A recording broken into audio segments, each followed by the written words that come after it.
Hey everyone, I hope you've all been having a great start to the new year. It's been a couple of weeks since my last upload, and progress has been going smoothly for Frog Island. For those of you who are new to this channel and don't know what that is, Frog Island is a cozy hand-drawn frog collection game that I've been working on for almost a year now.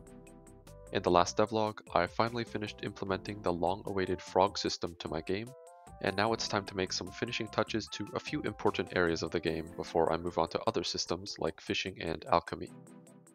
In this devlog, I'll be going over how I implemented an inventory system, fixed the bug jars and frog spawning algorithm, as well as the new jukebox system. Make sure to stick around till the end to see the winners of the Jukebox Contest. If you'd like to support the development of Frog Island, feel free to check out my Ko-Fi page linked in the description below. Feel free to also check out the Frog Island Steam page and leave a wishlist. It really helps increase the game's visibility in the Steam algorithm, and is a quick and completely free way to show your support. Alright, with that out of the way, let's get into the devlog. One of the smaller systems I decided to work on was the inventory system, which Frog Island had desperately been needing for a while now. For the longest time, all crops, produce, bugs, materials, foods, and other items were merely numbers in a dictionary, but not anymore. With the new inventory, players will have a convenient and easily accessible place to store all their items. I've split the inventory into 5 main components: crops and produce, cooked dishes, materials, critters, and special items. While I was working on the inventory, I also realized that most of the current icons for the crops and the other items were pretty outdated. In fact, they were drawn almost a year ago, and they look, oh.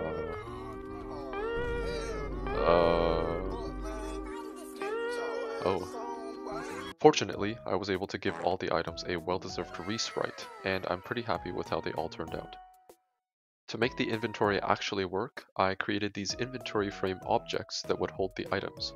When the inventory is opened, the code loops through a global player inventory and simply instances the appropriate object into a grid container node, and deletes all the children when exiting to update the inventory the next time it's opened. Back in devlog number 4, I created a bug jar system where players could craft bug jars with bugs they've caught and place them around the island. At the time, I hadn't actually developed the actual physical bug jars that could be placed, so I'm finishing it now. The way bug jars work on Frog Island is a bit different from food bowls in Neko Atsume. Rather than having specific jars be restricted to specific toy areas, players could have multiple bug jars that could be freely placed around the island.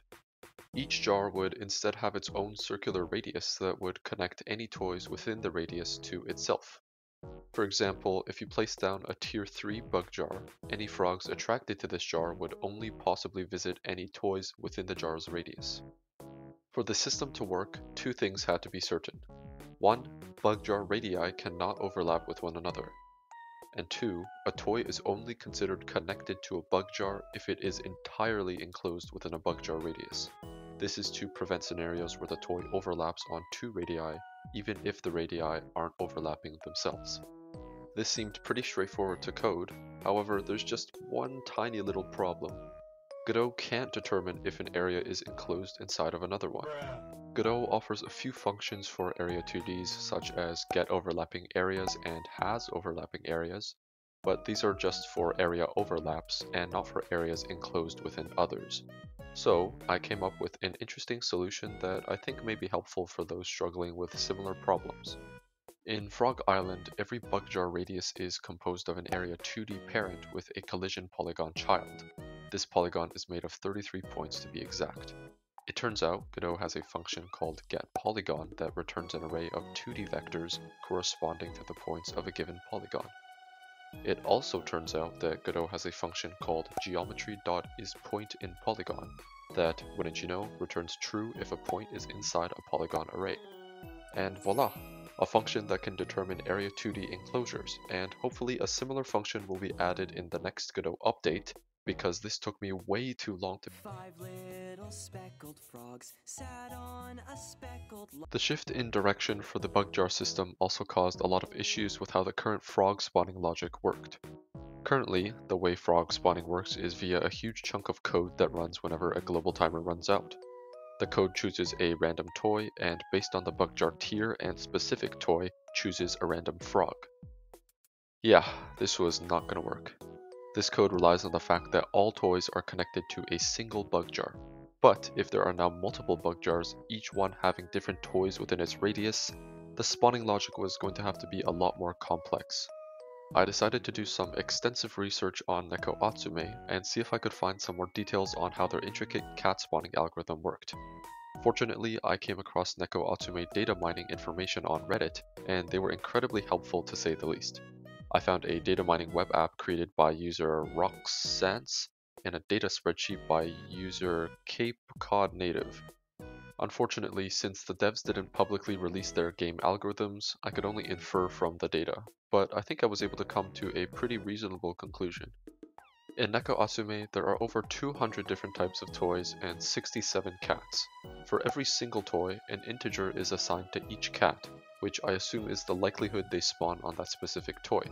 And yes, this means that there are over 13,400 integers, each one associated with a specific cat for a specific toy. However, this integer is not a percentage, as some values can actually go as high as 200, like Snowball for the red rubber ball. That being said, a value of 0 suggests that the cat cannot spawn on the toy. I think it's much more likely that this integer represents a likelihood range of the cat spawning on the toy. Let's take the baseball as an example. Out of these 67 possible cats, only 9 cats can possibly spawn on this toy. When we accumulate each integer, we can effectively create a range of numbers from 0 to 369, each range representing each possible cat. Let's say the number 293 was randomly generated. This number would fall within 291 and 294, which would represent Sudi, meaning Sudi would then spawn on the baseball. However, if a number like 600 was generated, then no cat would spawn because it falls outside of all possible cat ranges. There are so many other factors that influence cat spawns, such as power levels and even cat food rarities, but to keep things simpler, I'll only be implementing what I've mentioned so far into my own algorithm. Alright, let's scrap everything from the previous system and start from scratch. This time, instead of selecting a random toy, the code is going to attempt to spawn a frog on every single toy present on the island. Using the weighted number generation algorithm I mentioned, I can now easily spawn or not spawn a frog on a toy. The final system I worked on, and the reason why you're probably here, is the Jukebox System. The jukebox is a decoration that can be placed anywhere on the island, and it can play songs by inserting discs. How do you get these discs? Well, you'll have to figure it out yourself once the game releases, but potential ways to obtain these might include exploring abandoned ruins and completing side quests. I took inspiration from a few notable games with similar music player features like Amori's Jukebox, the phonograph from Star Rail, and Epic 7's music lobby player to eventually come up with the following design. Players can view their collected discs that appear in cute little slips on the left, and the jukebox from a bird's eye view on the right. When a disc is inserted, the disc will start rotating, and the tiny stick thing whose name I forgot will move down on the disc. I've also added some music particles and a description with the disc and artist name. On November 13th, 2023, I hosted the Frog Island Jukebox Contest, where players would get a chance to submit music that would be featured in the game as secret discs. In total, there were 10 categories that you could submit to, and after 2 months, I've carefully selected 9 songs I believe are the best fit for their respective categories. In this next section, I'll be announcing the winners for each category and playing a little snippet of the song. You can find all the winners and their submissions in the description below. Without further ado, let's begin.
And there you have it, the 9 winners of the Jukebox system. It was an absolute pleasure hearing everyone's submissions, and I'll definitely be hosting similar contests in the near future. I hope you guys enjoyed this devlog, even if it was a bit different and more code heavy from what I normally uploaded.